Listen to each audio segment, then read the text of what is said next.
റാന്നി നിയോജക മണ്ഡലത്തിന്റെ ചരിത്രത്തിൽ ഇതുപോലെ ഐക്യത്തോടെ നിന്നൊരു കാലം ഉണ്ടായിട്ടില്ല.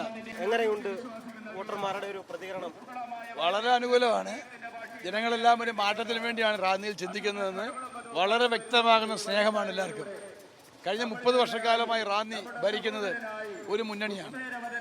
അത് അവരെ ഒരു ആലസ്യത്തിൽ കൊണ്ടുപോയി. ഇവിടെ ഒന്നും ചെയ്തില്ലെങ്കിലും കുഴപ്പമില്ല, ജനങ്ങൾ നമുക്ക് വോട്ട് ചെയ്യും എന്നൊരു ധാരണ അവരിൽ രൂപപ്പെട്ടു.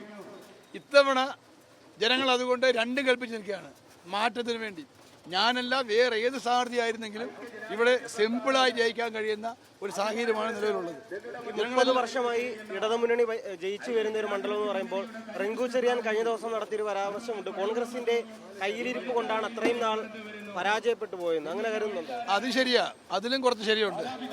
നമ്മൾ തന്നെ നമുക്കതിനെ പറ്റിയ കൈപ്പിഴയാണ്, നമ്മുടെ ആൾക്കാർക്ക് പറ്റിയ അബദ്ധമാണ്. അപ്പൊ അതുകൊണ്ട് ഞങ്ങളുടെ ആൾക്കാർക്കും ഒരു മാറ്റമുണ്ട്, എല്ലാവരും പ്രകടമാണ്.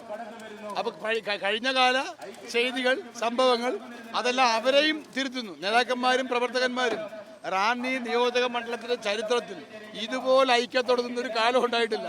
എല്ലാം ഭാഗ്യമെന്ന് കരുതാം.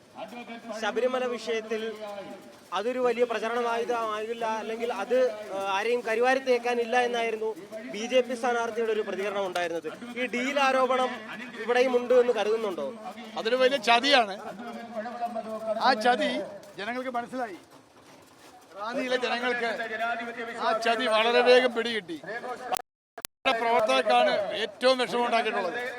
സത്യത്തിൽ എന്തൊരു വഞ്ചനാപരമായ നിലപാടാണ് BJP എടുത്തത്.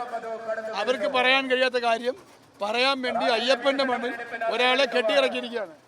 അദ്ദേഹത്തിന് നേരത്തെ പാർട്ടി പ്രവർത്തന പരിചയമൊന്നുമില്ല.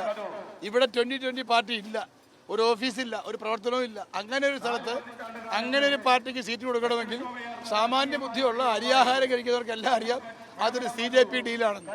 പക്ഷേ അതൊരു ബൂമറാങ്ങായി CPM തിരിഞ്ഞു കൊത്തുകയാണ്. ഈ ഡീല് കൊണ്ട് അവർക്ക് നഷ്ടമേ സംഭവിക്കൂ. ഈ രണ്ട് പാർട്ടികളുടെ അണികൾ തിരിച്ചു ചിന്തിക്കുകയാണ്. അവർ രണ്ടും പറയുന്നത് ഇത് ചതിയാണ്, വഞ്ചനയാണെന്നാണ്. ഒരാൾ അയ്യപ്പ ക്ഷേത്രത്തെ തകർക്കാൻ ശ്രമിച്ചവർ, കൊള്ളയടിച്ചവർ. മറ്റേയാൾ ഞങ്ങൾ ആണ് ക്ഷേത്രങ്ങളുടെ രക്ഷകന്മാരെന്ന് പറഞ്ഞു നടക്കുന്നവർ. ഈ രണ്ടു കൂട്ടരുടെയും മുഖം മൂടി ഇവിടെ അഴിഞ്ഞു വീണു. അതാണ് ഈ തെരഞ്ഞെടുപ്പിൽ നമ്മൾ കാണാൻ കഴിയുന്ന ഏറ്റവും പ്രധാനപ്പെട്ട കാര്യം. രണ്ട് പാർട്ടിയുടെയും അണികൾ വളരെ ആമർഷത്തിലാണെന്ന് എനിക്ക് നേരിട്ട് കാണുമ്പോൾ അറിയാം. പലരും എൻ്റെ സ്വീകരണ സമ്മേളനത്തിലേക്ക് വരുന്നു, അവരെന്നെ കെട്ടിപ്പിടിക്കുന്നു, മാലയിടുന്നു. അവർ പറയുന്നു, സാറേ ഇത്തവണ ഞങ്ങൾ നിങ്ങൾക്കൊപ്പമാണെന്ന് പറയുന്നു. അപ്പം ഈ CJP ഡീല് റാന്നിയിൽ അവർക്ക് നഷ്ടമേ ഉണ്ടാക്കൂ, റാന്നിക്ക് പുറത്തും നഷ്ടമേ ഉണ്ടാക്കൂ.